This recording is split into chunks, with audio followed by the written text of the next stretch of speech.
Hello, Joburgers. Welcome to another exciting installment of Active. I'm your host, Raymond Maruku.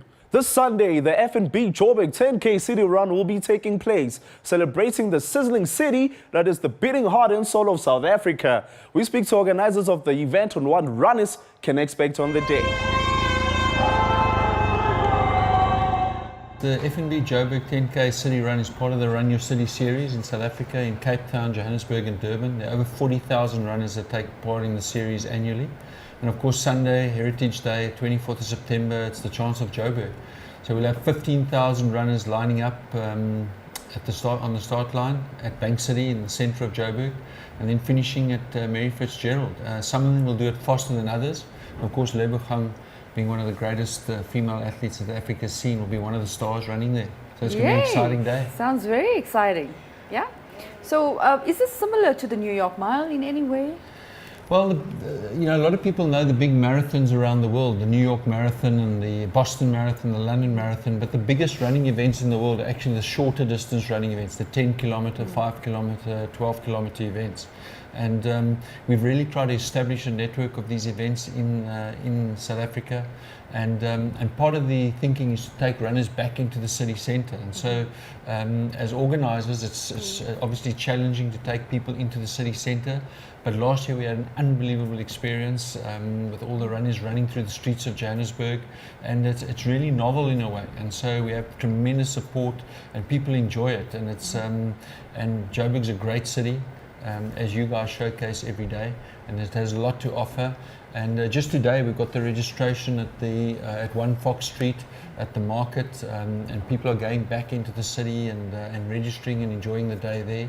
So it's a whole weekend of activities, but really, really exciting for Johannesburg. And it's a great time of the year. It's spring as well, so absolutely. I think last year was great time to get out and get fit and see this beautiful city of ours. Yeah, absolutely. Lebo, you're a star athlete in South Africa. What is so special about this event for you? No, what I like about running, I like running in Joburg. It's at home. I don't have to travel, and I like it. Everyone is cheering you outside, and it's a lovely race, and they're doing a good job for us. We're not going outside the country to try and run fast or to get something, but now we get it here at home. So what's the competition like? What are your expectations? Are you challenging yourself? Are you hoping to break your own record this year? You know, the competition is quite tough this year because I had some problem this year, but last year everything was smooth. But I'm looking forward to defend my title again. It's not easy, but I am going to try. Fantastic. All the best to you. Thank you very much. Michael, just tell us lastly and very quickly, what kind of support did you get from the city of Johannesburg to host this event? Well, what was the process like to get approval and the actual support that you need on the ground to run an event of this magnitude in the city? I must say we organise events all around South Africa, and Johannesburg's very, very cooperative in allowing us to use the streets. It's not easy putting on an event through the centre of Johannesburg. And I think all the institutions and organisations we work with, from the taxi organisations to the city council to the disaster management people, are very helpful. And this is critical in making sure that we're able to put on a great event and that people have a great experience, that they feel safe, that they enjoy it. And I think a huge part of the focus of the event is the experience that runners have on the 10K. So not everybody's focused on trying to run as fast as possible like Lebogang, but I think there are over 25 entertainment points on the route. So there's lots of noise and sound and entertainment and acrobats and bands along the route, and that and refreshments, I hope. Absolutely, because it can be quite hot, as you said. So so we get great support, and of course we've got to monitor and make sure things go well. But everything's on track. The weather's looking good.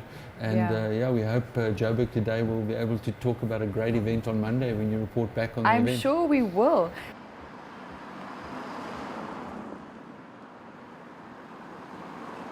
What's up? My name is Christopher Jafta, and you are watching Joburg Today. Follow us on Twitter, that's at Joburg Today, and simply like our Facebook page, that's joburgtoday.tv. Do you consider getting into running and you just do not know which pair of shoes to get? We got you covered because we got an opportunity to get expert opinion with a leading running shoe expert to give you tips on getting that first quality pair. I've been doing this for 40 years now. The skill is matching the runner, his biomechanics, to a specific shoe.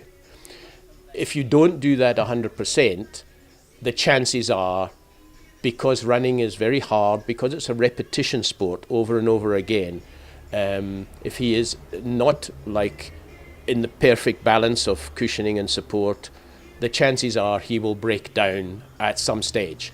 Now, a beginner is more susceptible to injury than anybody else because their tendons, their legs are just not toughened up. So, funnily enough, the beginner probably needs a better shoe than a guy who's run 20 comrades because his legs are tough and strong. So the two people who need the best advice and hopefully buy the better quality shoes are beginners or people who are putting their bodies under stress by increasing mileage from, say, 10Ks up to doing a 21 or a marathon. When you buy your first running shoes, it's almost like going to a dentist and a doctor for an appointment. We got to find out a few things about you first. How far are you going to run? How heavy are you? What surface are you going to run on? But the analysis of the feet is the very first thing that we look for. Then we get you to run up and down. And that shows your biomechanics, how smooth you are, whether you pronate, whether you supinate.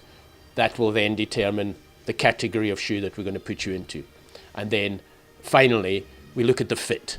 The fit, width-wise, some people have got narrow feet, some people have got wide feet. You need a little bit of space at the end, so you would normally buy a shoe half a size or a whole size bigger than your normal shoe. The biggest mistake that novices make often is you say, I'm a size 8. So you go in and you buy a size 8. No. In a running shoe, you must be a little bit bigger for expansion of the foot so that you don't get black toenails. That's what we do, and we analyze a new customer who's never bought a pair of running shoes before or had ever proper advice before. For more news on the city, do check out our playlist. That's all from me, Ray, and the rest of the Joburg Today crew. Stay active.